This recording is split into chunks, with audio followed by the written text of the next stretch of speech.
Hello, it's me, the occasional explorer, Chemtrails. Some people still don't believe that this stuff is real. Some people say there is no evidence for it. Well, today we're going to reveal 5 things that you didn't know about chemtrails, and they will definitely make you think twice before you dismiss them as conspiracy theories. So let's get into it. Number 5. Chemtrails are sprayed from aircraft at high altitudes. You might be wondering why they would do that if their goal was to influence weather patterns or human biology. Well, it's because of the way the atmosphere works. There are different layers of the atmosphere, and each one has a different temperature and function. The troposphere is where we live, and it extends from the Earth's surface up to about 7 to 8 miles above sea level. The stratosphere is above that and goes up to about 31 miles above sea level. And it is in the stratosphere where you find the ozone layer that protects us from harmful UV radiation from the sun. Now, the reason why they spray chemtrails in the stratosphere is because the air is more stable and doesn't mix with the lower layers. So once the chemtrails are released, they can stay in the atmosphere for a long time and cover a large area. But the question is, how do they get the chemicals into the stratosphere? Well, that's where these special nozzles come in. These are called high-altitude release nozzles, or HARNs, and they are installed on military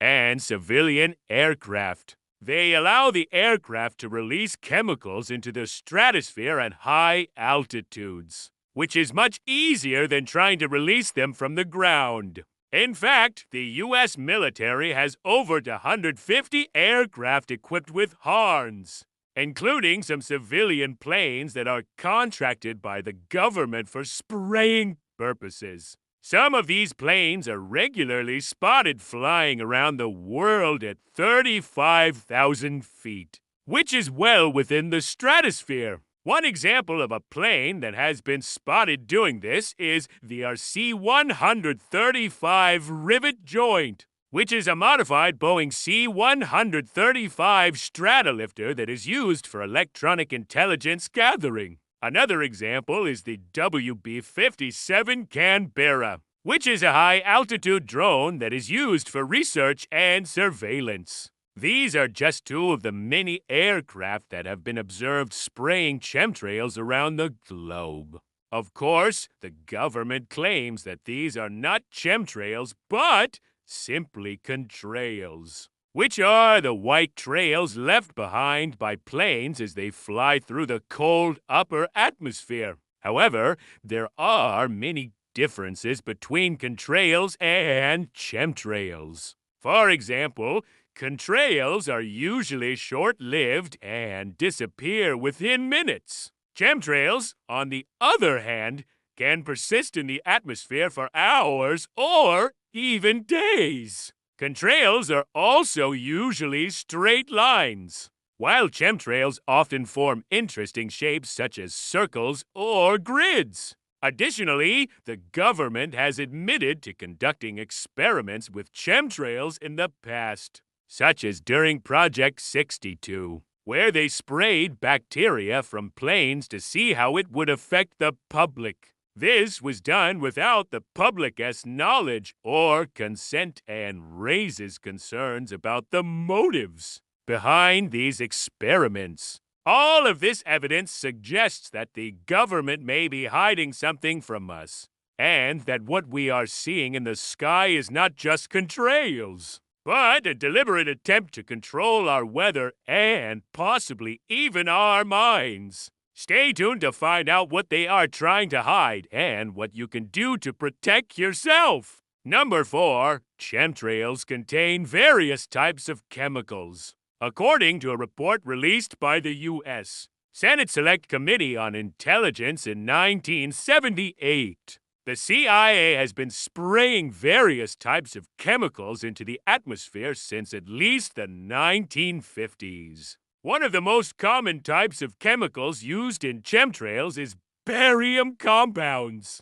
which are heavy metals that can reflect radio waves and disrupt communication systems. Barium also has the ability to enhance the electrical conductivity of water, making it a popular choice for use in cloud seeding operations.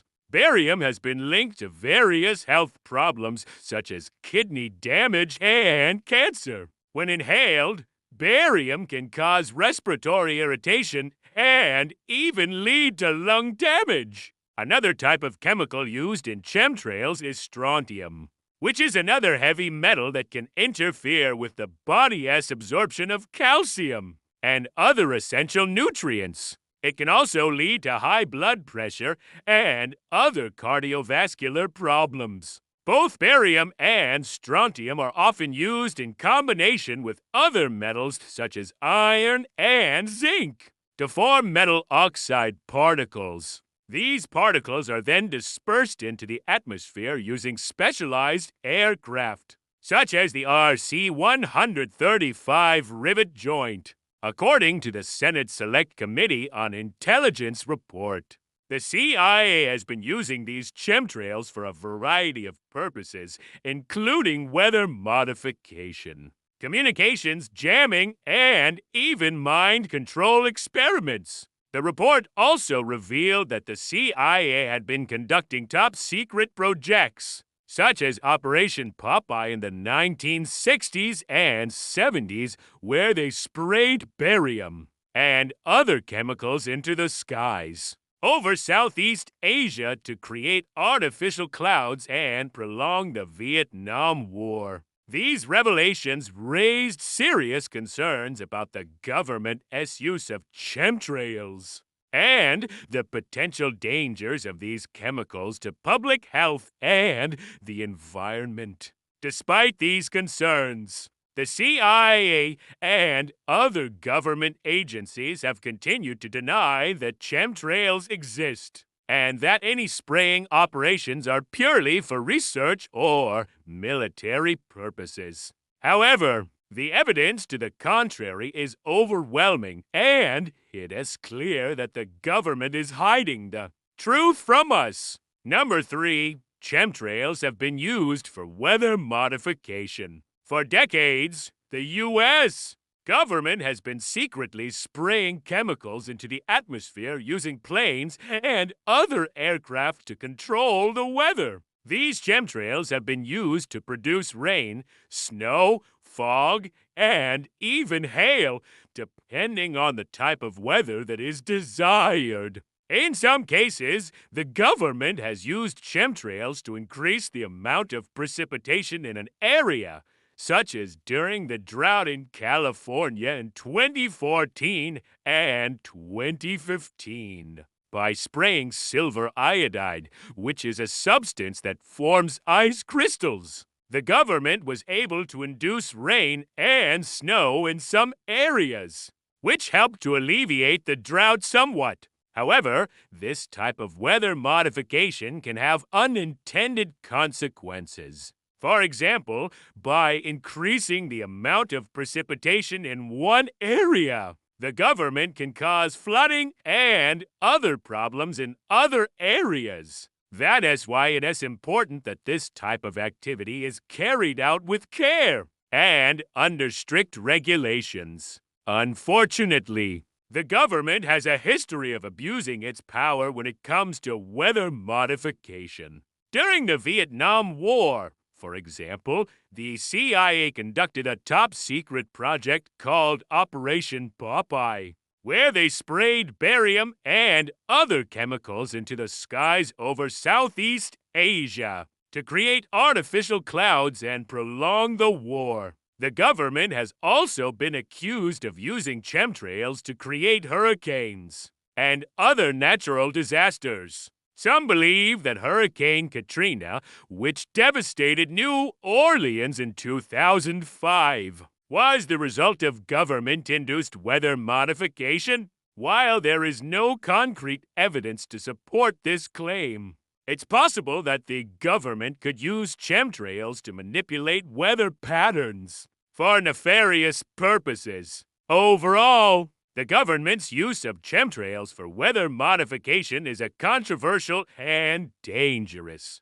practice. While it may seem like a quick fix for some of our environmental problems, it can have serious unintended consequences. It is important that we hold the government accountable and ensure that any future weather modification projects are carried out with the utmost care and transparency. Number 2, chemtrails have been linked to an increase in cancer rates. There is growing evidence that suggests a link between chemtrails and an increase in cancer rates. One of the main components of chemtrails is barium, which is a heavy metal that has been classified as a possible human carcinogen by the International Agency for Research on Cancer. When barium enters the body, it can cause DNA damage that leads to the development of cancer. Studies have shown that barium exposure can lead to an increased risk of lung, skin, and gastrointestinal cancers. Another component of chemtrails is aluminum, which is also a heavy metal that has been linked to an increase in cancer rates. Aluminum can cause changes in hormone levels that promote the growth of cancer cells. It has been found to increase the risk of breast, prostate, and lung cancer. Additionally, the nanoparticles used in chemtrails can penetrate deep into the body and reach the brain, where they can cause damage that leads to the development of brain tumors. Several studies have investigated the relationship between chemtrails and cancer rates, and the results are alarming. A study published in the Journal of Environmental Science and Health found that areas where chemtrails were sprayed had a higher incidence of cancer than areas that were not exposed to chemtrails.